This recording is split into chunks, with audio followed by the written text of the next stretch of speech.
Okay, I think we are set. Yep. So, oh fuck. Probably have to cut that out. Okay, this is the Rat's Nest, R.A.T.cast, Rat's podcast. I am Tyler. My license says I'm 5'11", and I am not. This is my co-host, Ralph. Hey, I'm Ralph, and for the ladies, I'm 6'4". All right, now that we're more comfortable, this is going to be a podcast where we talk about things. And for the first couple episodes, we are going to really, really awkwardly look at the microphone because we think we're talking to a person. What's our thing? We talk about shit. When we don't have a topic to talk about, we get a shitty little wheel to spin with a couple different topics, and we go. Sound about right? Yeah, that's pretty much all we've got. In the era of, instead of getting mental help, seeking, anything to try to fix our problems, we make podcasts instead. So... Now you guys are stuck with our problems. Hell yeah. The internet will know our problems, and they can eventually stan us for being flawed people. Alright. Snapping's probably not probably not the best idea for a podcast. Oh, fuck. Right. So, in that vein, the wheel has spoken. And the topic for our first episode is going to be Dungeons and Dragons. And dicks and dads. D&D and D. And D. Yes. D&D and D. And D. Getting more comfortable. Dungeons and Dragons. It's a fun game. A lot of people are playing it a lot more now. And a lot of people play it a lot better than us. We have had some fucking experiences with Dungeons and Dragons. Mainly experiences where we somehow fuck up a game that is just supposed to be off of your imagination. Yeah, because we should probably start off with this, that for our group, Tyler and I have both DM'd for them. Yes, I did not think about that. This does make things a lot more easy for us to talk about because we are the only two of our group of friends that have been the Dungeon Master. One of the big problems, I'll just put it out there, is our friends, while they are creative, a lot of times they want to try to follow rules, but we don't really establish rules the best, and then we tell them to go be free, and when they be free, they go fuck things up. Like burning down an entire plot line, literally. Yes. So, I was the DM, and they had just been swallowed by a giant Ouroboros-like snake, and I had planned for them to meet a village of giants inside of the snake's belly. But I was describing the forest as giant. All the bugs and trees and creatures in there were larger than normal, and that scared the living daylights out of them. We went full on, like, 60-year-old white people. We don't understand it. We're gonna fucking burn it. And I tried to think of the strongest fire spell I could conjure up, and I did, and I set the whole fucking island on fire. And would you like to recount the classic line of the first fucking giant that runs out of the forest? Being just a little pissed off, the giant leading the charge out of the forest was, for some strange reason, just screaming, "You ruined my story!" Don't know why he was screaming. Oh my god. It is miraculous, though, that we could fuck up so royally on something that... I mean, in my head, I feel like I've seen at least 3 different things where people get swallowed and their thing is, we gotta get out, not we got an adventure. But I mean, It is D&D. I should have picked up that this was an adventure, but I was like, listen, man, I am so ready to just get the fuck out of here. And fucking burn the whole plot line down. And then I kind of fucked up the rest of the session because you didn't really plan for us to fuck up that royally. No, I was my improv skills, definitely aren't the greatest, so that session ended up being a little shorter than usual. Oh shit. That was.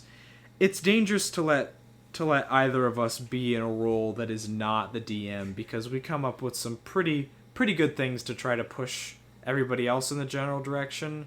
I mean, not in a way of like I'm forcing you to play the game like this. It's more like it's when a ship doesn't have a captain. Like you can do things, but you don't really have direction. Yeah, that's probably leads into my favorite incident of all time.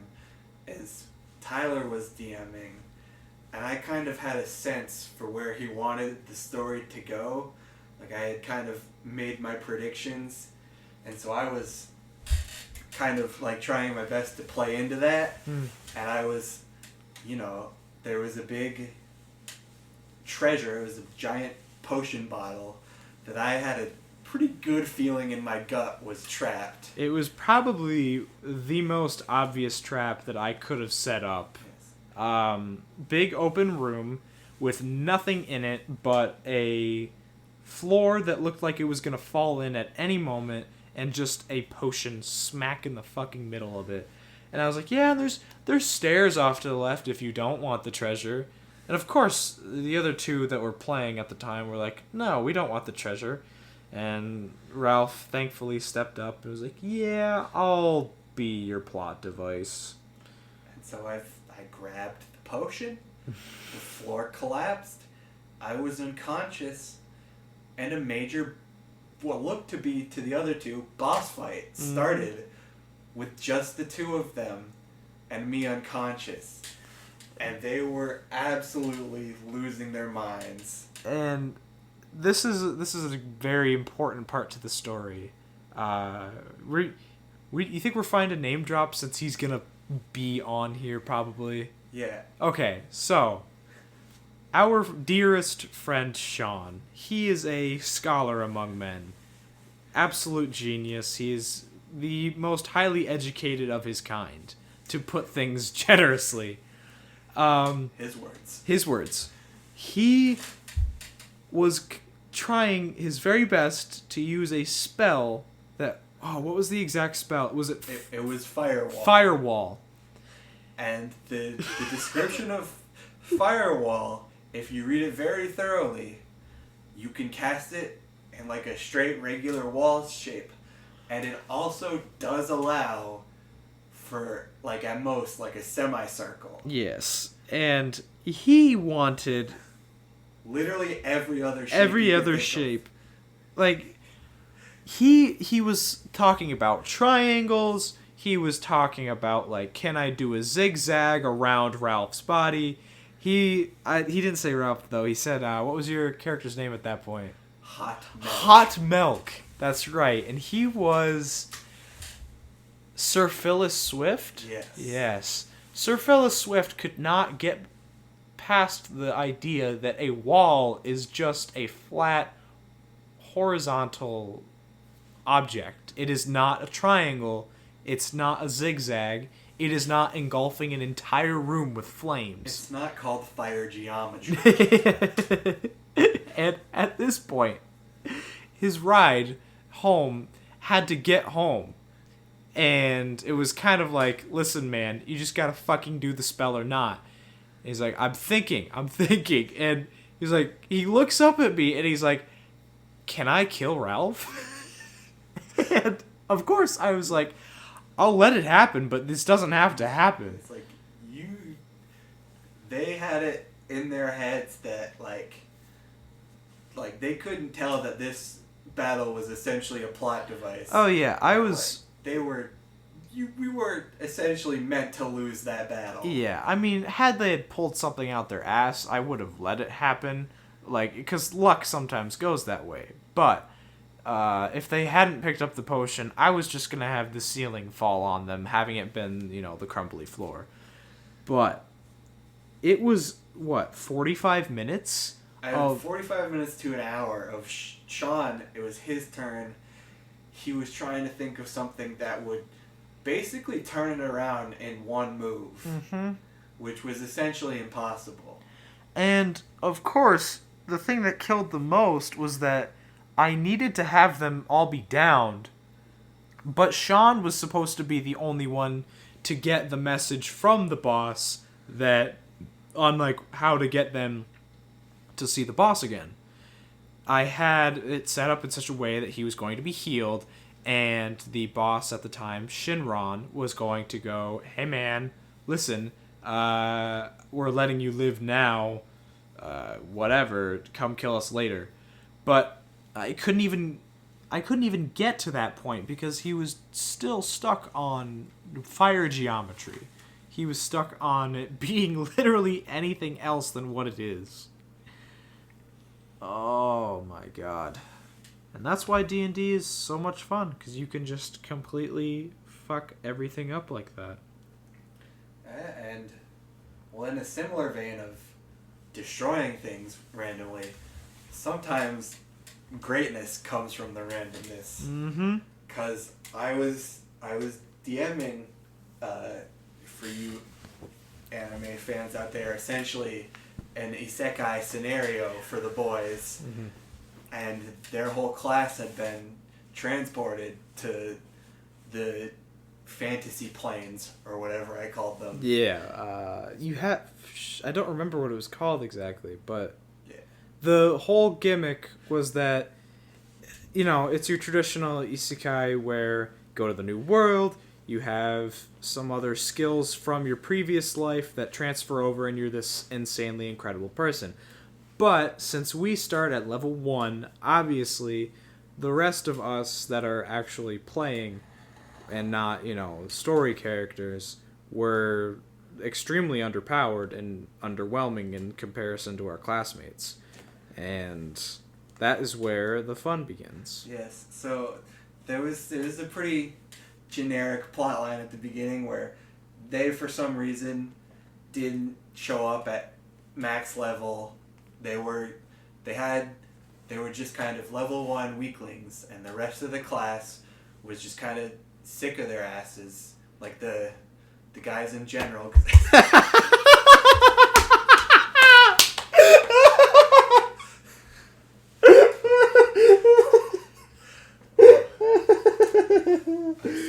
Oh fuck! Oh, now we have to fucking explain the pig. So, we have a squishy little ball shaped like a pig in my room that we throw at the ceiling, and it sticks up there for an indeterminate amount of time. And eventually it falls. And randomly, we forget about it. We forget it's up there, and it falls down. I think about an hour before we even had most of this podcast stuff set up, I threw this pig onto the ceiling, and I didn't even look up to notice that I put the chair immediately underneath it. And yeah, it makes us laugh like idiots every time. It always gets us. And now I'm gonna throw it up again. There we go. He's up there. He needs a name.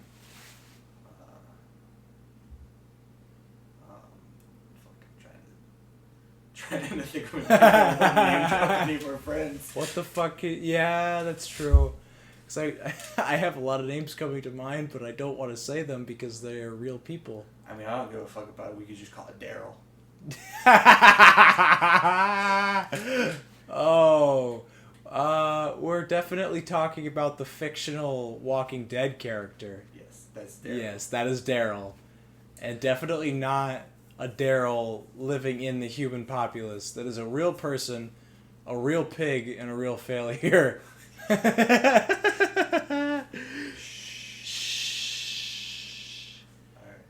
Oh man, fucking came into work the other day, and he was losing his fucking mind. So, this is a problem. I'm gonna start talking about something that's a local legend, and I'm probably gonna have to censor that name again. Let's let's call him Mobius. His name's Mobius now. Mobius came in. I'm gonna have to find that specific part.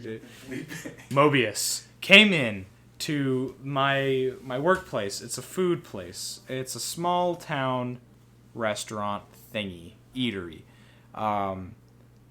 Mobius walks in and he is cursing his brains out under his breath. He is kind of pacing back and forth. He's cursing, but all of a sudden he stops his cursing and he starts giggling. Mobius is a mentally deranged man, probably in his 50s. You do not want to see one of these men giggling and then going shh, shh, shh. And he did that for 15 minutes while we still had customers walking in and out and like trying to avoid him. So like I'm at my spot like, hey, welcome to this placey place. Do you have an order in? They go, yeah. And then I put their food up and just like a fucking little crackhead. And he just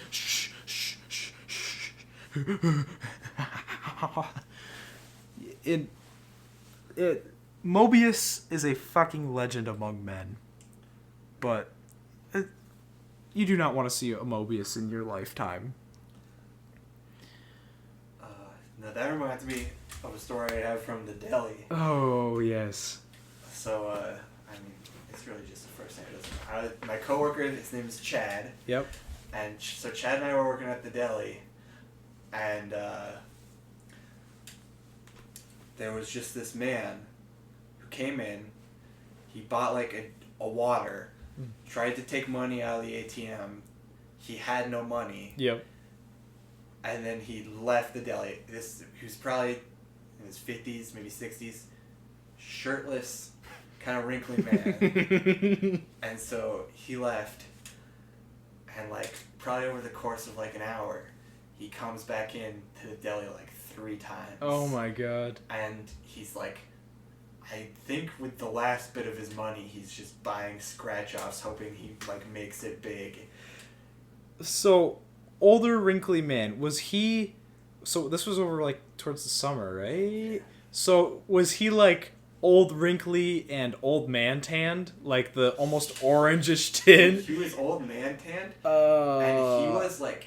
He wasn't jacked, but he was like skinny jacked, where like he had no fat on him, so he has muscles. He's like Randy Savage liposuction style. Yes. He's... Oh my god. And so he's coming in buying scratch-offs and not winning a dime. And like the last time he's in there, he there's like a farm down the road from our deli, and he asks directions to the farm. And I'm like, it's literally straight one direction for maybe like a quarter of a mile. Yeah. And I was like, just walk that way and you'll see it. And he's like, okay. And he also asks questions about if there was somewhere he'd be able to hitch a ride. I don't remember which state it was, but we're on the East Coast in New York. He wanted to end up somewhere in the Midwest. He's like asking how he can hitch a ride to some state in the Midwest. I've got absolutely like no idea. I was like, I don't know, man. He's like, all right, I'm gonna go check out the farm and see if somebody there can help me. Dude, I think like, if you're hitchhiking, if you know absolutely nothing about hitchhiking, the one thing that everybody knows since cars existed is the fucking thumb. Yeah. You just do the thumb, and then you carry an X-Acto knife on you in case somebody like starts to get froggy. Yeah. I was like, I don't know what he wanted me to do for him. I was like, he's like, he spent the last of his money on scratch-offs and asked me how to get to the Midwest. And I don't know if he had like problems or something, but for maybe like 5 hours, he's just out in the parking lot outside the my god. He just did not leave. I had an 8-hour shift. He had been there for 5 hours of it. I still had like 2 hours left to go. Oh my god. And so Chad calls the owner of the deli, and he's like, what do you want us to do? And he's like, tell him to leave, and if he doesn't leave, call the police. Yep. And so Chad like looks at me, and I'm a big dude, like 6'4", 6'5". He's like, all right, we're gonna go stand out there be as intimidating as possible and tell him he has to leave. And if he doesn't, we'll go call the police. Chad, not a big fan of the police, so he's hoping this guy will just leave. Yeah. So we stand up, we open the door of the deli. I stand tall, I puff my chest out, cross my arms, and Chad's standing in front of me, and Chad's he's like, dude, you gotta go. You've been here for 5 hours. And luckily, the dude just gets up and walks off. That is something straight out of fucking regular show. Just fucking, you get up and just, dude, step off. I was giving him my best dead eye stare. Yeah. Because I know I'm pretty good at this because one time in was Global 2. Yeah. Back in high school, during lunch, some chick walks into the classroom from the hallway to talk to the teacher. Yep. And he goes, all right, he's like, all right, everybody, give her your best fucking mean stare. He didn't say that because he's a teacher. Yeah, but yeah. And I go my absolute hardest. and he turns to her, he's like, all right, who did the best? And immediately she goes, Ralph. And I was like, yes. So I know I have that intimidating glare. Oh, the two things. I feel old as fuck saying back in high school. Back in high school is not something I am ready to say. But second thing is, I am totally fucking ready to start talking about high school on a later episode.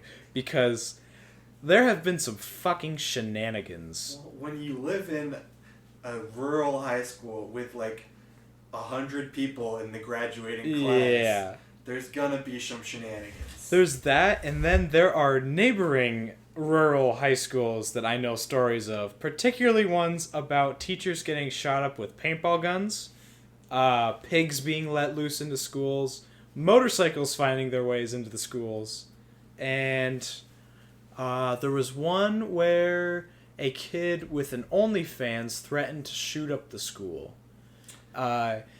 He is probably not doing very well. And there was also, everyone said this kid was going to shoot up the school when he had no plans to shoot up the school. Yeah, that was kind of fucked up. That was a little fucked up. He ended up not going to said school anymore. Man, school shootings are fucking, ugh. The whole high school dynamic, the social dynamic is just... It's bizarre. There's a few kids where because for the most part everyone would be fuck you, don't be an asshole, but there's a handful of kids where the majority of the collective would just be we don't care, go nuts. Yeah, go nuts, fuck it. We had within the same week, a rural high school can have an event where somebody gets dumped and the entire school knows about it on a Monday. On a Tuesday, kids will get caught shotgunning beers in the bathroom. On a Thursday, people will go, what the fuck happened to Wednesday? And then on Friday, it'll just either get shot up or there'll be some threat or a fucking wild animal will get into the school. It's... Or you'll be walking on the sidewalk past the woods near the school, and you just hear, Alex, give me the fucking cigarettes! Give me the fucking cigarettes! I need my fucking marbs! And it just happens. Oh, man. I'm glad that we've started... Oh, we were talking about D&D. Yeah. Oh, fuck it. I have a suggestion for that. Yeah. Anytime we do that where we have a hard interruption for a topic, and we don't remember to go back to it, we tally that, and on the episode where we get wasted, that's another shot. Yeah. Every time we forget to go That's back a to good topic, idea. That's a good idea. So we should rephrase... I'm going to rephrase the opening statement a little bit. I might be 5'11". No, but if we have a topic, we can't think of a topic, we're not going to super stick to it. It's just a starting point. Yeah, we got to get the juices flowing. Yeah, once the juices are flowing, it's all good. Yeah, and then probably will be a lot better at this after a few episodes. If people want to hit me up on Tinder or Grindr, I might be 5'11". Maybe. You can't let that one hang, man. Come on, you gotta be my 6'5" wingman. I'm definitely. I haven't measured myself in a while, so between 6'4" and 6'5", I'm tall, dark and handsome. Two of the pastiest motherfuckers around. I'm tall, dark, and I'm pretty. I couldn't tell if that was like a dark or a country accent. I think I was going for both. Or having a seizure. And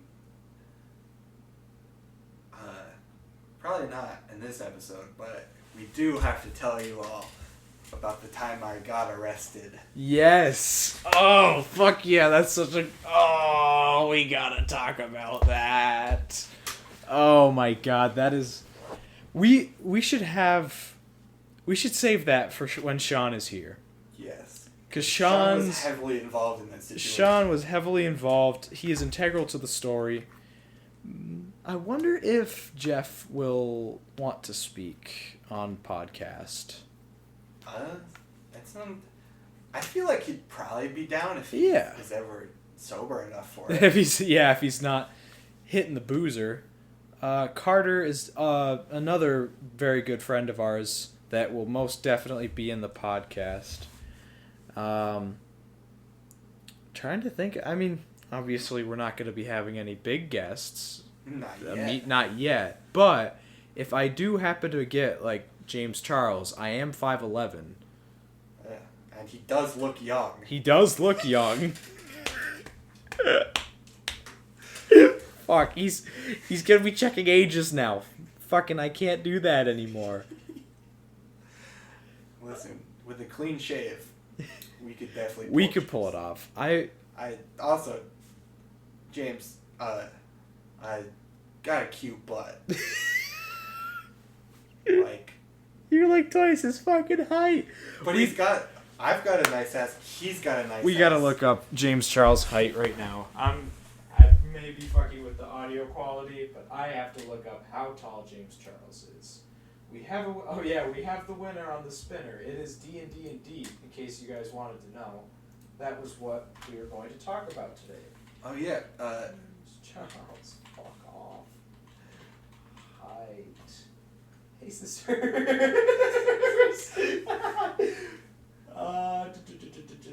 Why is it in centimeters? He's 5'9". He's 5'9". Alright. I'm 5'11". Alright. And would you be down to fuck James Charles? I'm gonna fuck. Yeah, of course. Alright. Of course. Should we tell the Rat Crew? The Rat Crew. The Rat Crew. Came up with that on the spot.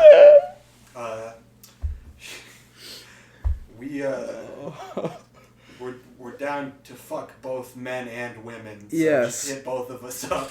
And I think we're the only two in the Rat Crew that are like that. Except... Well, I was referring to everyone listening as the Rat Crew. Oh. You know, what if we get like our only audience are the people, the super straights? I'd be very disappointed in this, I guess. I would probably be disappointed too, because you know what, super straights, you gotta branch out a little bit. Sometimes. I mean, we're white men. We can't be straight too. We got nothing going for us. We're straight white men. How can we be marginalized? How can we live in a society if we are just straight white men? Can't fucking do anything. I mean, how long have we been going from? Check. Yeah, we might want to check that. Just about 30 minutes. All right, not bad. Not bad. Should we call it here for episode 1? You know, yeah, we should call it, because we don't know how long an upload is gonna take. Let's close it off on. We're gonna start Instagram, right? Yes. We're gonna try to get the word out. That'll be linked in the description, by the way. Probably a Patreon. Yes, give us money. Give us money. We want to be paid to do this. And If we hate ourselves enough, we may do a Twitter, but that's a pretty That's like a whole other can that's of a worms. whole other can of worms. We're That's, not ready to be canceled just yet. No, we already talked about fucking James Charles. We talked we talked about Mobius, so we talked about the mentally ill. Yeah. I think that's a great start. Well, then, I'm Ralph. I'm Tyler. This is the R.A.T.cast signing off.